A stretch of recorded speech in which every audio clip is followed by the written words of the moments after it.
ചെമ്മീൻ ഈ സിനിമയെക്കുറിച്ച് അറിയാത്തവർ ചുരുങ്ങും മലയാളികളായി. തകഴിയുടെ നോവലാണ് ചെമ്മീൻ എന്ന സിനിമയ്ക്ക് ആധാരമായത്.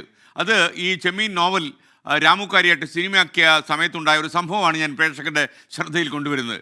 ചെമ്മീൻ്റെ ചിത്രീകരണത്തിന് തകഴി സഹായിച്ചിട്ടുണ്ടോ എന്ന ഒരു പത്രപ്രവർത്തകൻ തകഴി ശിവശങ്കരപിള്ളയോട് ചോദിച്ചു. ഇല്ല എന്ന് തകഴി മറുപടിയും കൊടുത്തു. നോവൽ എഴുതിയ ആളെന്ന നിലയിൽ ആ സംരംഭവുമായി സഹകരിക്കേണ്ടതല്ലേ എന്ന് പത്രപ്രവർത്തകൻ വീണ്ടും ചോദിച്ചു. തകഴി അതിന് നൽകിയ മറുപടി വളരെ ശ്രദ്ധേയമായി.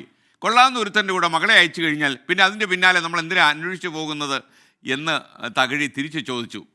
രാമു കാര്യാട്ടിൽ തകഴിക്ക് അത്രയ്ക്ക് വിശ്വാസമായിരുന്നു.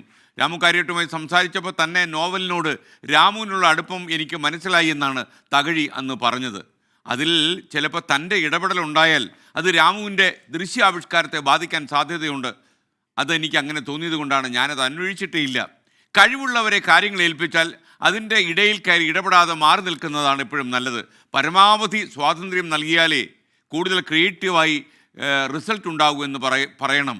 അതേസമയം നമ്മൾ ഏൽപ്പിക്കുന്ന ആളിന് കാര്യക്ഷമത ഇല്ലെങ്കിൽ സംഭവം തകർന്ന് തരിപ്പണമായി എന്നും വരും.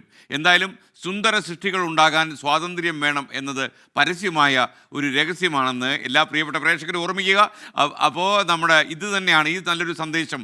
അതായത് തകഴി പറഞ്ഞൊരു കാര്യം, രാമുവിൽ നോവലിനെ കുറിച്ച് പറഞ്ഞപ്പോൾ തന്നെ എനിക്ക് വിശ്വാസം തോന്നി, അതുകൊണ്ട് അതിലൊരു ഇടപെടൽ വേണ്ട എന്ന് എനിക്ക് മനസ്സിലായി, ഇടപെട്ടത് കുളമാക്കണ്ട എന്ന് ചിന്തിച്ച തകഴിയുടെ ആ മഹാമനസ്കതയില്ലേ, ആ മഹാമനസ്കത ജീവിതത്തിൽ എപ്പോഴും നമ്മൾ ഓർമ്മിക്കുക.